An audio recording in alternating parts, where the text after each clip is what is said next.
Ano po, magandang tanghali po sa inyong lahat. Ito na po ang latest natin kay Maharlika.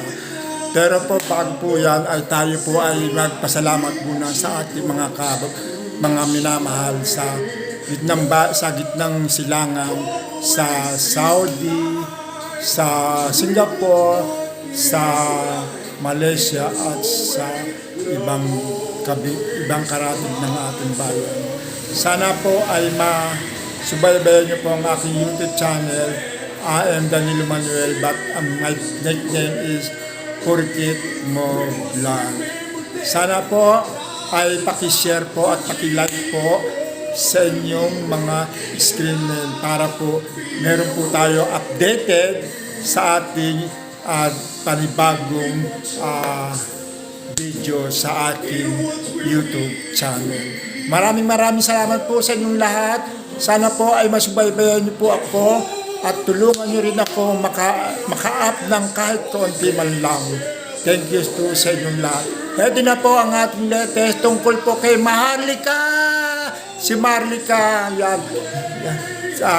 Nakikinig ako ng music na sa tanghalan ng kampiyon dito sa TikTok, sa tanghalan ng kampiyon dito kay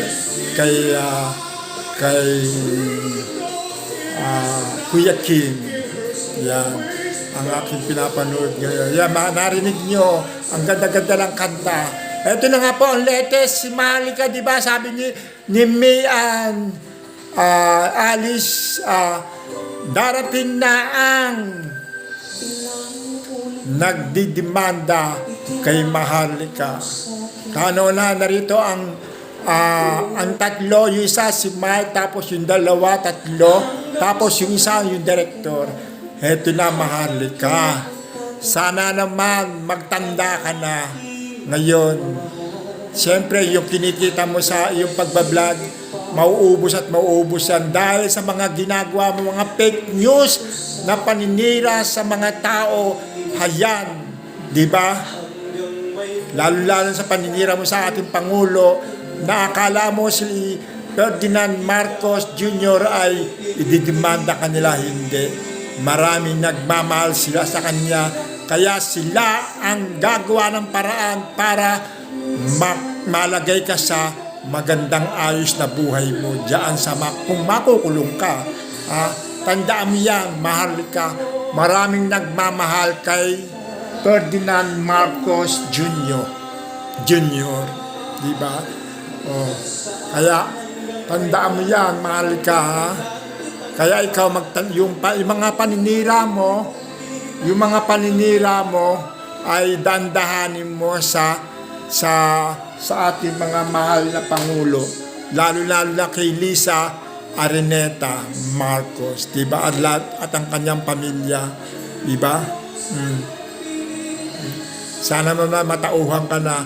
Itong July nito, ngayon, hatulang ka siguro. Anong gusto mo? Katulang ng kay Digong? 1 buwan, 2 buwan, 3 buwan? O forever kang makakasuhan at magbabayad ka pa ng damage ng milyones na dollar ang ibabayad mo, Maharlika. Kaya yan, sa iyong mga paninira na ginagawa mo sa ating mahal na Pangulo, yan ang iyong maaanihin, di ba? Kaya humanda ka, Maharlika. Ito na po. Sana po matauhan niya itong si Maharlika sa kanya mga paninirang puri, lalo na sa sinasabi niya kay Morales, yung silang dalawang magkatulog ni Morales, pati yung sa Pulburon. Nasaan na yung Pulburon? Nauna pa yung mga kaginagawang kalaswaan na wala pa hindi pa lumalabas yung kay Ferdinand Marcos Jr. Ikaw ang kanuna ng lumabas ang iyong mga kalaswaan, pero yung kay sa video ni Ferdinand Marcos sa ating Pangulo, wala kang napakita. Kaya ikaw ay puro fake news lang. Kaya ayan ang tama sa iyo. O paano po?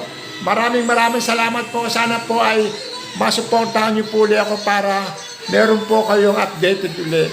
Ito na po, maraming salamat po. Bye-bye. Dito na lang po ako. Ito, bye-bye.